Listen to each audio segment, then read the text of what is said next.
کسی کا بھی، اتنا چاہوں گا، کسی کا بھی تعارف اگر اچھے عنوان کے ساتھ نہیں کروایا جائے گا تو وہ تعارف نہیں کہلاتا، مذمت اور منقصب کہلاتی ہے۔ یعنی اگر تعارف برے عنوان کے ساتھ کروایا جائے تو پھر اسے منقصب کہتے ہیں، اسے مذمت کہتے ہیں، اس کو توہین کہتے ہیں، اسے کسر شان کہتے ہیں۔ لیکن اگر تعارف اچھے عنوان کے ساتھ کروایا جائے تو اسے ادب کہتے ہیں، احترام کہتے ہیں، تعظیم کہتے ہیں، تعارف کہتے ہیں۔ وہ تعارف نہیں ہوتا، وہ مذمت ہوتی ہے۔ لیکن تعارف جب ہوگا جب عنوان اچھا ہوگا۔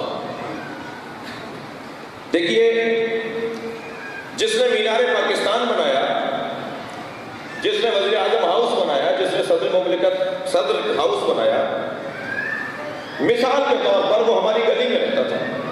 مینار پاکستان کا معمار ہماری گلی میں رہتا تھا۔ ہماری گلی میں بہنے والی نالی خراب ہو گئی، بڑا معمار ہے، بڑا نام، گلی کے لوگوں نے مل کر ان سے گزارش کی کہ یہ نالی بنوا دیجیے، انہوں نے نالی بنوا دی۔ اب ایک جگہ وہ ہمارے ساتھ تھے اور ایک ساتھ انہیں پہچان نہیں رہے تھے، تو ہم نے ان کا تعارف کرواتے ہوئے کہا یہ وہ ہیں جنہوں نے ہماری گلی کی نالی بنائی۔ تو وہاں بیٹھے ہوئے لوگ کہیں گے مولانا یہ کون سا تعارف ہے؟ تعارف تو یہ ہونا چاہیے تھا، یہ کہتے آپ کہ یہ وہ ہیں جنہوں نے مینار پاکستان بنایا، جنہوں نے وزیر اعظم ہاؤس بنایا۔ عزیزان گرامی، اللہ رب الخنازیر بھی ہے، اللہ رب الخنازیر بھی ہے، خنزیروں کا رب بھی اللہ ہے، مگر یہ تعارف کروانا یہ اللہ کی شان کے مطابق نہیں ہے۔ تعارف کروایا جائے تو کہا جائے رب موسیٰ و ہارون،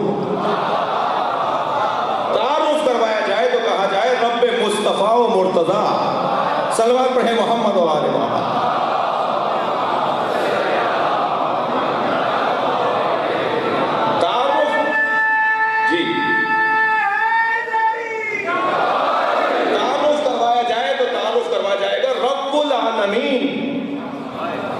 عزیزان گرامی، اسی مرحلے پر میں ایک الجھن کو بھی دور کرنا چاہتا ہوں۔ ہم نے چکواز میں 20 محرم کو ایک سوال کا جواب دیتے ہوئے، سوال یہ تھا کہ کیا قیامت میں اللہ کا دیدار ہوگا؟ ہم نے اس کا جواب دیتے ہوئے دونوں طرح کی آیات پڑھی کہ جس میں اللہ کے دیدار کی نفی بھی ہے اور رب کی زیارت کا اس بات بھی ہے اور اشارہ بھی ہے اور آیت بھی ہے۔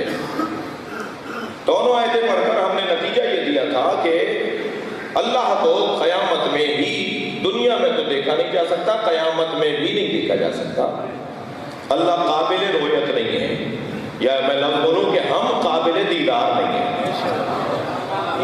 اللہ نہیں دیکھا جا سکتا۔ یہ بحث، اس میں ہم نے بحث کی لفظ رب سے متعلق۔ میری مراد، توجہ چاہوں گا، میری مراد لفظ رب سے لفظی بحث تھی کہ لغت میں رب کے کیا معنی ہے، علم کلام میں لفظ رب کے کیا معنی ہے، شریعت میں لفظ رب کے کیا معنی ہے۔ محل بدلے گا تو اس لفظ کے معنی تبدیل ہوتے چلے جائیں گے۔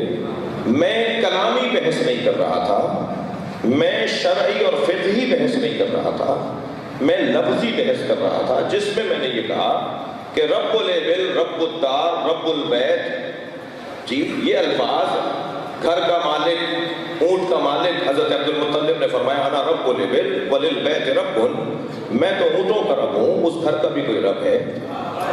تو یہ جو لفظ رب ہے وہ کیونکہ محاورات عرب میں، عربی محاورات میں یہ لفظ استعمال ہوتا ہے اور اس لفظ کو استعمال کیا جاتا ہے، تو میں نے لفظی بحث کی تھی، علم کلام کی بحث نہیں کی تھی۔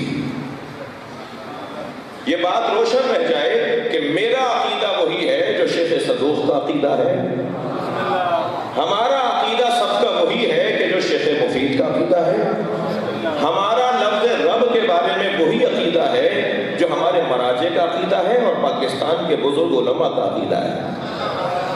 ہمارا وہی عقیدہ ہے رب کے بارے میں کہ جیسے جب مجھ سے قبر میں پوچھا جائے گا من ربک، تو جو جواب میں قبر میں دوں گا وہی عقیدہ میری زندگی میں بھی ہے۔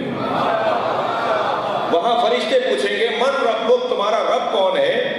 تو آواز آئے گی، ہم تلقین کر رہے ہوتے ہیں، قل فی جوابہما، جب تم سے پوچھا جائے، اذا سألک، جب تم سے پوچھا جائے من ربک، تمہارا رب کون ہے، فقل فی جوابہما، تو ان دونوں فرشتوں کے جواب میں تم کہہ دینا اللہ جل جلالہ ربی، میرا رب اللہ ہے۔ صلوات پڑھیں محمد و آل محمد۔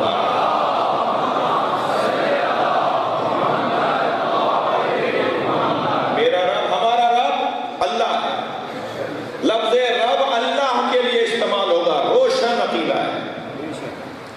اور علم کلام میں تو یہ بہت واضح بات ہے کہ اللہ کے علاوہ، میرے معصوم امام فرماتے ہیں لا تقولون لنا اربابا، خبردار ہمارے بارے میں رب نہ کہا کرو، وقولوا ما شئتم، جو چاہو بولو مگر ہمیں رب نہیں بولو۔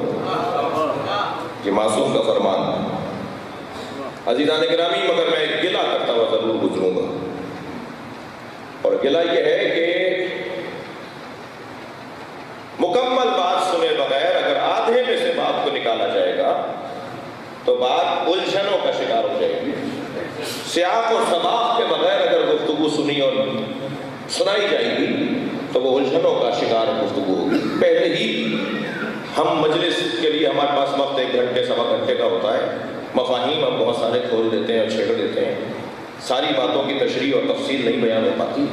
اگر اس میں سے بھی کوئی ایک جملہ نکال لیا جائے اور پھر اس پہ تبصرے شروع ہو جائیں تو خدا کے لیے وہی قاعدہ اپنائیے کہ اگر ہمارے کسی بیان میں اور کسی خطاب میں کوئی الجھن کی بات ہے تو اسے آپ متشابہ مانیے اور ہمارے سینکڑوں خطابات کو محکم مانیے، اور ان تمام محکم پیغامات کو اس متشابہ پیغام کے ساتھ جوڑ کے دیکھیے کہ ہم نے اور جگہوں پر تو یہ نہیں کہا۔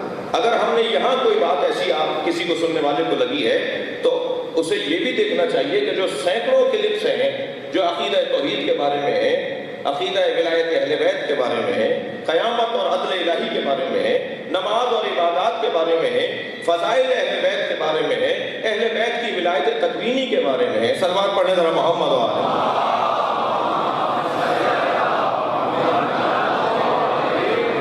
ان تمام ہمارے پیغامات کو اس پیغام کے ساتھ جوڑ کر انہیں محکم مانا جائے اور اسے متشابہ مانا جائے، اور متشابہ کو ہمیشہ محکم کی طرف لوٹایا جائے۔ عزیزان گرامی، گلہ یہ ہے کہ جلدی نہ کریں جواب دینے میں، ہم متحمل نہیں ہیں مزید کسی طرح کی الجھنوں میں پڑنے کا۔